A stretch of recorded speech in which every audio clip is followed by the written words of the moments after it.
Hi everyone, it's Amy Nakos. How are you? So I have had the idea of doing this informational video and blog for years, and it is my most frequently asked question. I probably have this conversation weekly. The main question I get is, can my short-term rental income cover my costs of ownership? And here we're talking about a property in Summit County, Colorado. It's your second home, and you want to have a place in the mountains to use for yourself here and there, but you also want to short-term rent it. And you want to know whether the short-term rental income can cover your costs. Here's my answer. It depends. Of course, that's my answer.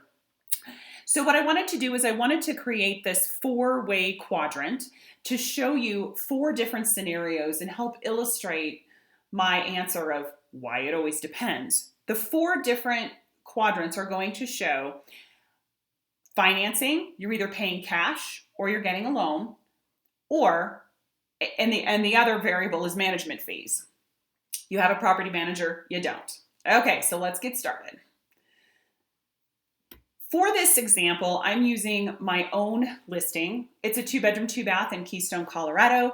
It is at the New Seasons at Keystone, 1,049 square feet. Purchase price $619,000. We have talked to different property management companies that work in the Keystone market, and they have told us that we can get about $36,000 annual gross rental income. So that's the gross income. No expenses taken out of it. So for purposes of this scenario, we then broke that down into a monthly rate of $3,000 a month. And you're not going to get $3,000 every month. Obviously, you're going to get more rental income when during high season, right? But this is just so the formulas carry out. For expenses, we are estimating $1,800 annually in taxes. Insurance, $500, incidentals, $1,000, utilities, $250, and that's because the HOA fee, which you see on the left of $735 a month, covers pretty much everything except electricity, and we're estimating electricity to be $20 a month. So that monthly HOA of $735 covers internet, Wi-Fi, cable, snow removal, trash, water, heat, sewer.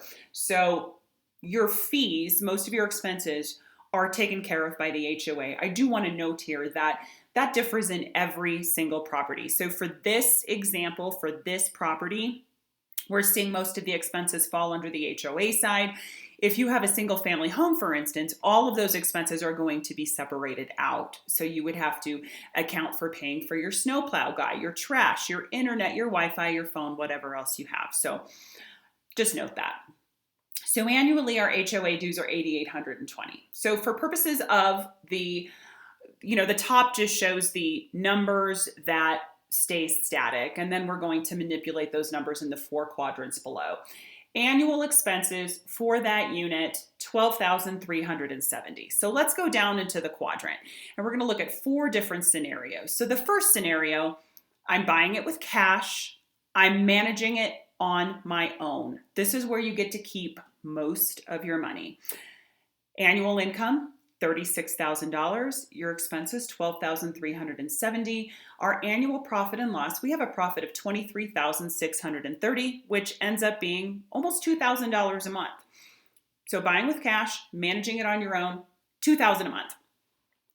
I rarely see this. And the reason I rarely see this is because most people, one, they want to get a loan, and most people, number two, don't really want to do the management on their own. So this is a scenario, there's few people who do this, and these are the people where I can say, yeah, absolutely, your purchase is going to cover your costs. Let's move down to the sector below, the cash purchase with a property manager. For property management fees, we assumed a 30% fee of the gross rental income.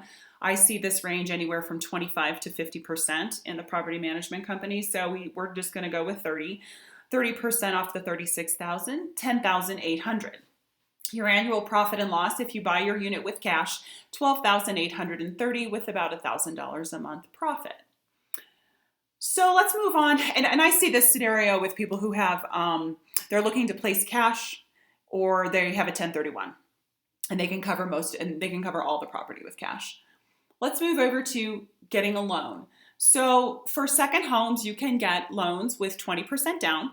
So this loan product that I'm assuming here is a 20% down, 80% loan at 4% interest rate. So our monthly mortgage amount, assuming those numbers, $2,364.16. So now we can see already that if it's cash and we're not paying a property management company, we're making $1,900. Already our mortgage amount exceeds that. So we now know that we're not going to be in the black under these assumptions. Our annual income, $36,000. Expenses, again, same, $12,370. Our mortgage expenses, $28,000. We are subsidizing a property. If we have a loan and we're managing it on our own, we're still subsidizing at $4,700 annually or $400 a month. So that would be the cost of ownership. If you want to manage it on your own, use it here and there, short-term rent it, $400 a month to have a property in the mountains. But let's say I don't have time to manage the property. I need a property manager to manage it for me. That's our bottom right-hand scenario. Loan purchase with a property manager.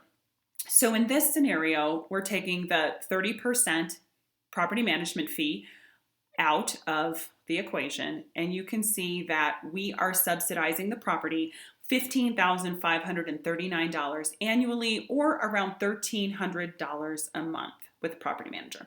So in summary, this gives you the extremes, I would call it. Cash, not professionally managed, all the way to let's get the highest loan we can and have a property manager. So you're going from making almost $2,000 a month to subsidizing $1,300 a month. That is why I say it depends. What I see generally is when you get to the 50% loan to value, you're going to start to come close to breaking even.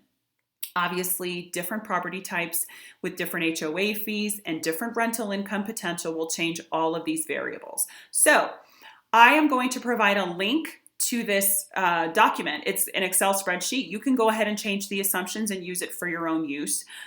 Secondly, I want to note that this scenario gives you a snapshot in time of the time that you are purchasing the property.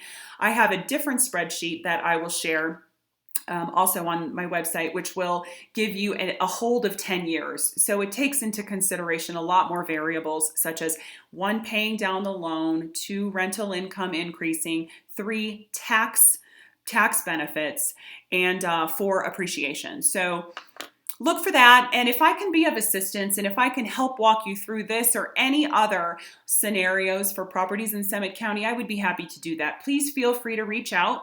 You can find me at amynakos.com. My cell phone's 970-389-8388, and I look forward to hearing from you.